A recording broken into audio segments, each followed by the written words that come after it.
그 이유는 의학적으로 우리가 파라핀이나 실리콘은 시간이 지나게 되면은 우리가 파라피노마, 실리코노마로 해서 암이 생길 수도 있다고 되어 있습니다. 의학적으로. 그래서 여러분들이 설마 괜찮겠지?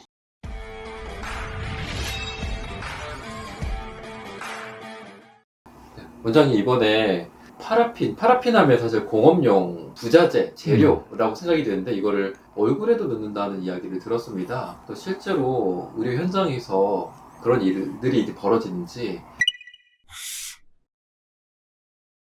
예, 파라핀을 과거에 최근에는 뭐 그렇게 시술을 받은 분이 없는데 한 2, 30년 전만 하더라도 많이 이제 사용을 한 것 같아요. 그래서 저희 병원에 오시는 분들 중에 최근에도 그런 수술을 제가 해드린 분이 있는데 이 파라핀이라는 건 뭐냐, 우리 쉽게 말씀드리면 우리 초 있죠, 초.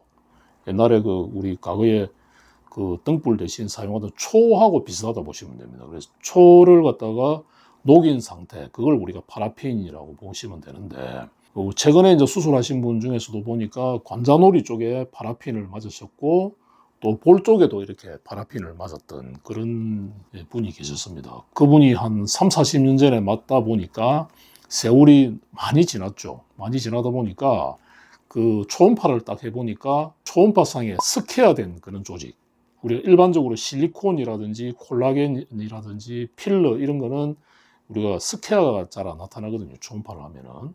물론 이제 실리콘이 오래돼서 캡슐이 막 만들어지고 두꺼워진 상태에서는 우리가 스퀘어처럼 이렇게 초음파상에 보이지만 초음파를 했을 때 아주 우리가 스퀘어된 그런 조직이었습니다. 그래서 처음에 저는 이제 실리콘이 아닐까 이렇게 생각했는데, 그런 경우에는 아주 이 염증 반응에 의해서 조직이 딱딱하거든요. 만져보면은. 이 촉진했을 때 거의 나무판처럼 이렇게 딱딱한 그런 조직이 이 척두부 관자놀이 쪽에 들어 있었고 또 볼 쪽에도 만져졌거든요. 그래서 이런 경우에는 우리가 흡입술이 절대 안 됩니다. 그런 경우에는 결국에는 뭐냐면 그 파라핀 조직이 정상 조직에 섞여 있다 보니까 정상 조직의 자기 조직의 일부와 그 파라핀을 우리가 통으로 드러내는 절제술을 반드시 해야 됩니다. 그래서 관자놀이 옆에 있는 부위로 우리가 최대한 머리 안쪽으로 흉터가 안 생기도록 절개한 다음에 박리해서 지혈을 충분히 하고 그 조직을 꺼냈던 그런 수술 경험이 있습니다.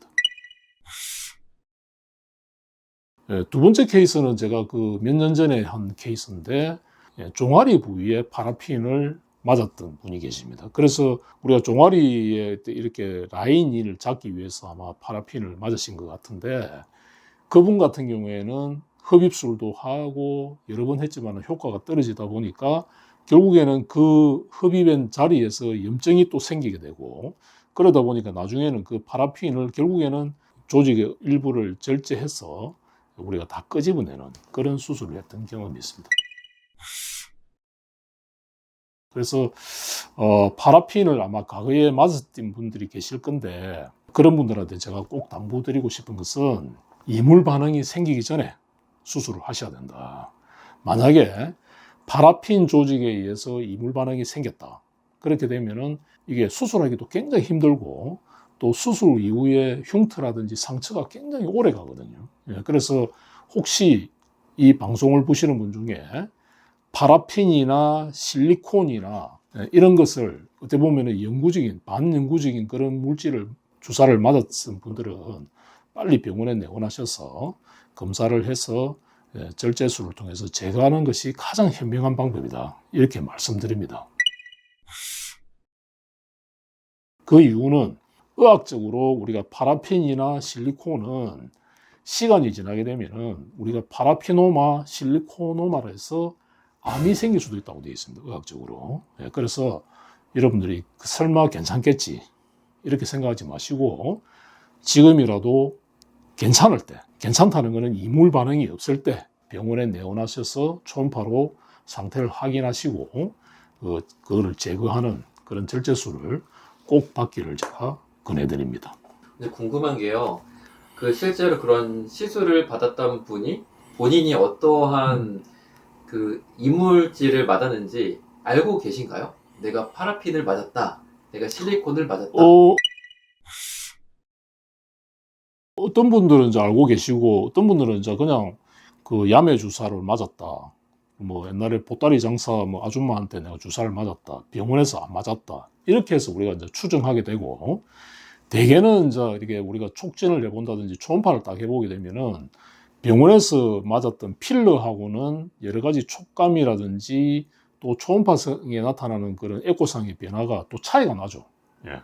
그래서 그런 경우에는 우리가 흡입술의 어떤 한계점 우리가 설명해 드리고 흡입이 안 되면은 우리가 절제를 해야 된다. 그렇게 말씀드리고 심지어 이제 진피 쪽에 그런 이제 실리콘이나 파라핀이 있는 경우에는 피부도 같이 잘라내야 되거든요. 예. 그래서 그거를 우리가 미리 말씀드리고 경우에 따라서는 수술하다가 보면은 피부 쪽에 너무 많이 붙어 있어서 아 이거는 반드시 나중에 남기게 되면은 문제가 생기겠다 이러면은 조금 우리가 피부를 절제하는 경우도 있습니다. 예. 자기가 어떤 물질이 자기 몸 안에 들어왔는지 모르면 정말 검사만이라도 상담이라도 빨리 받아야 되는 게 중요한 것 같습니다. 네, 맞습니다. 요즘은 이제 저희 병 같은 경우에도 초음파를 많이 활용하기 때문에 그 초음파를 우리가 딱 그 진단을 통해서 진단기구로서 사용하게 되면은 그 물질이 이게 파라핀 물질인지 실리콘인지 안 그러면 필러인지를 갖다 우리가 물질을 어느 정도 구별하게 되고요. 그 다음에 우리가 초음파를 통해서 이 물질이 그러면은 피부에도 있는지 지방층에 있는지 근육층에 있는지 심지어 골막에도 있는지를 갖다가 놓여 있는 위치 그 층 그거를 구별할 수 있거든요. 예, 그 다음에 이제 물론 크기라든지 어느 정도 분포되어 있는지 이런 걸 우리가 초음파로 다 진단이 가능하기 때문에 수술 전에 어느 정도 이 상태를 갖다가 우리가 다 예측할 수 있고 거기에 따라서 우리가 수술 플랜이 또 생기게 되겠죠. 흡입술이 가능한지 흡입과 절제를 해야 되는 건지 흡입이 안 되니까 절제만 해야 된다는 건지 그래서 그 각자에 맞는 수술 방법을 우리가 선택해서 수술할 수 있다는 게 초음파의 가장 큰 장점이다 이렇게 말씀드릴 수 있겠습니다. 그래서 혹시 야매 주사 과거에 그런 주사를 맞으신 분들은 상태가 괜찮으실 때 병원에 내원하셔서 그런 자기의 어떤 이물질 상태를 한 번쯤 체크하는 것도 건강하게 사는 비결이 아닐까 생각됩니다.